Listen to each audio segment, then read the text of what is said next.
The golf swing plane might be the most important aspect of your swing, yet it is so commonly misunderstood. Here's what the swing plane actually is, why it was my primary focus when I went from a 15 handicap all the way to a scratch, and also a few tips on how you can improve your swing plane to hit the ball straighter and lower your scores. In this video, we will first define the swing plane, talk about how to properly film and draw a swing plane on a video of your own swing, and thirdly, we'll talk about how to improve your swing plane for your specific swing goals. So let's start with the basics. The technical definition of a plane line is a line connecting 2 points. The golf swing plane is a line connecting 2 points, the golf ball and the top of your golf swing. Now, here's the reality. The technical definition says the plane line is a straight line, but very few golfers swing on a perfectly straight line unless you have what's called a one plane swing. This would mean that your backswing and your downswing perfectly retrace each other. Most of us, though, are either overplane or underplane, depending on what part of the swing we're looking at. When analyzing a golf swing, there are different methods on where to draw the plane line. I've got what I believe to be the best way to do it. Before I get to that, there are many people that like to draw a plane line along the shaft of the club at address. From my experience, this is actually not the best way to do it. This is a topic for another video, but one of the main reasons why this is not the best way is something called shaft droop. Shaft droop is one of the reasons that at impact, a golfer's hands will be higher than they were at address. So if you draw the plane line along the shaft line at address, almost every golfer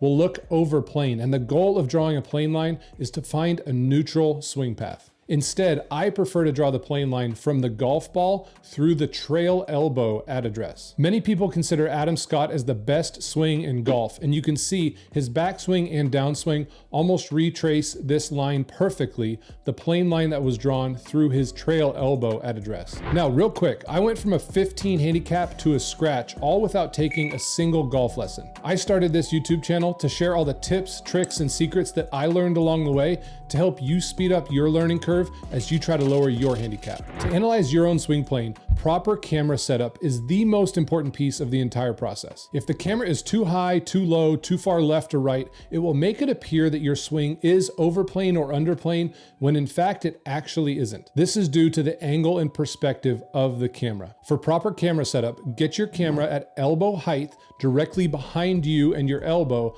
parallel with your target line. The further back your camera is, the better, because if it's off a few inches one way or the other, it won't distort the angle as much and allow you to analyze your swing more efficiently. So why is your swing plane so important? For this conversation, we're mainly focusing on your swing plane in the downswing, although it can and should be monitored at all points in your swing. The reason your swing plane is so important is it's directly correlated with your swing path. Swing path is one of the biggest factors in determining which direction your ball will travel and in which way it will curve. A neutral swing path means there's a good chance you're swinging directly down the line towards your target. And from there, all you have to really worry about is low point and club face control, keeping your face from opening and closing. But if your swing is over or under plane, that means you're swinging left or right of the target, and your club face now has to compensate to get your ball back to target. For example, an open club face would require an overplane swing to have your ball fade back towards your target. Conversely, a closed club face and an underplane swing to play a draw. A neutral swing plane also increases the chance of you hitting the middle of the club face instead of the toe or the heel. Golfers with an overplane swing often miss on the heel of the club, and golfers with an underplane swing often miss hitting the toe. Here's a quick tip. How close you stand to the ball directly affects your plane. The closer you stand to the golf ball at address, the steeper your plane will be. The further away, the more shallow your plane will be. It is imperative that your swing plane matches your desired shot shape. If you want to play a draw, make sure that your swing plane is either on plane or slightly under plane.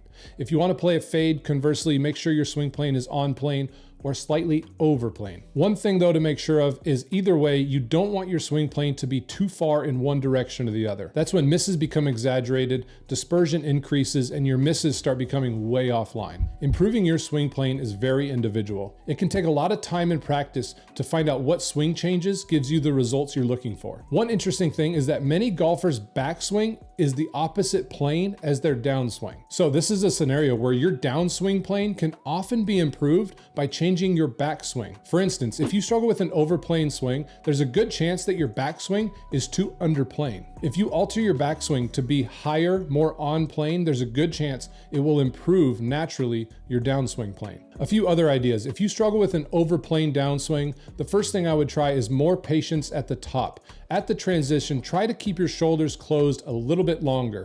If you open your shoulders too quickly at the top, you can see it brings your hands overplaying to start your downswing. Another common fix golfers find to help an overplaying downswing is a bigger shoulder turn at the top. You can see a bigger shoulder turn at the top brings the hands and club head more towards the plane line that you want to swing down on. This is much less common for amateur golfers, but if you struggle with an underplaying downswing, try to get your hands a little higher at the top, and in the downswing, you'll find that your hands don't get stuck behind you quite as much. One feel that helped me when I was struggling with an underplaying swing was in the downswing. Once my arms got to about lead arm parallel, the feel for me was to swing left. This really helped me prevent my hands from getting stuck behind me, which was leading to a block miss right. Once you've got your swing plane dialed in, the next step of the process is club face control. A repeatable swing plane and solid club face control is a recipe for hitting more greens and lowering your scores. Let me know in the comments, do you usually struggle more with an overplaying swing or an underplaying swing?